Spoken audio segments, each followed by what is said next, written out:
നിങ്ങളുടെ ടീമിൽ ഉണ്ടാവാൻ പാടില്ലാത്ത 5 പേരെ കുറിച്ചാണ് നമ്മൾ ഡിസ്കസ് ചെയ്യുന്നത്. ഇതിൻ്റെ ഒന്നാമത്തെ പാർട്ട് കഴിഞ്ഞിട്ടുണ്ട്. സെക്കൻഡ് പാർട്ടിൽ പറയാനുള്ള രണ്ടാമത്തെ ആൾക്കാരാണ് മൈക്രോ മാനേജേഴ്സ് എന്ന് പറയും. സാധാരണ നമ്മുടെ നാട്ടിലൊക്കെ മലപ്പുറത്തൊക്കെ പറയുന്നത് മെയിനാവുക എന്ന് പറയും. എല്ലാ കാര്യത്തിലും അവൻ്റെ ഡിപ്പാർട്ട്മെൻ്റ് ഒന്നും ആയിരിക്കില്ല. അവൻ ചിലപ്പോൾ സെയിൽസിലായിരിക്കും, എന്നാലും മാർക്കറ്റിങ്ങിലും ഫിനാൻസിലും HR-ലും എല്ലായിടത്തും പോയിട്ട് വെറുതെ ഇടപെട്ടുകൊണ്ടിരിക്കും. വെറുതെ ആളുകളോട് ഇങ്ങനെ പോയിട്ട് വെറുതെ ആളാവുന്നതിന് വേണ്ടി ഇങ്ങനെ ചോദിച്ചുകൊണ്ടിരിക്കുക. അവർക്ക് കൊടുത്തിരിക്കുന്ന ഡ്യൂട്ടി അല്ലാതെ കാര്യങ്ങൾ ചെയ്ത് എല്ലാത്തിലും ഇടപെടുന്ന ഒരാളുണ്ടെങ്കിൽ നിങ്ങളുടെ ഓഫീസിൻ്റെ കൾച്ചർ തന്നെ അവർ തകർക്കും. ഇത്തരം ആളുകളെ ട്രെയിൻ ചെയ്ത് ഡെവലപ്പ് ചെയ്യുകയോ അല്ലെങ്കിൽ അവർക്ക് കറക്റ്റായിട്ട് JDയും കാര്യങ്ങൾ കൊടുത്ത് നീ ഇന്ന ഡിപ്പാർട്ട്മെൻറ്റ് മാത്രം വർക്ക് ചെയ്ത് വേറൊരു ഭാഗത്തേക്ക് പോകരുതെന്ന് പറഞ്ഞ് മനസ്സിലാക്കി കൊടുക്കുക. എന്നിട്ട് മനസ്സിലാവുന്നില്ലെങ്കിൽ വെച്ചുകൊണ്ടിരിക്കാതിരിക്കുകയായിരിക്കും നന്നാവുക എന്ന് പറഞ്ഞു. നാലാമത്തെ ടീമാണ് ഇത് സ്ലാക്കർ എന്ന് പറയുന്നത്. ഇവർ ഒരു കാര്യം കറക്റ്റ് സമയത്ത് ചെയ്യില്ല. കാരണം പറഞ്ഞുകൊണ്ടിരിക്കും. അവർ ചെയ്യുകയൊക്കെ ചെയ്യുന്ന അവരെ കൊണ്ട് വലിയ ബുദ്ധിമുട്ടൊന്നും ഉണ്ടാവില്ല.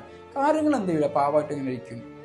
ചോദിച്ചു കഴിഞ്ഞാൽ അവർ പ്രത്യേകിച്ചൊന്നും പറയുന്നില്ല, ഒരു പാവത്താനെ പോലെ ഇരിക്കുക. പക്ഷെ അവരൊരു കാര്യം എന്ത് ചെയ്യില്ല, കറക്റ്റ് സമയത്ത് ചെയ്യില്ല. ഇങ്ങനത്തെ ഒരു ടീം മെമ്പർ ഉണ്ടെങ്കിൽ നിങ്ങൾക്ക് ബുദ്ധിമുട്ടായിരിക്കും. ഇനി ഒരു ടീമും കൂടെ ഉണ്ട്, അത് അടുത്ത വീഡിയോയിൽ പറയാം.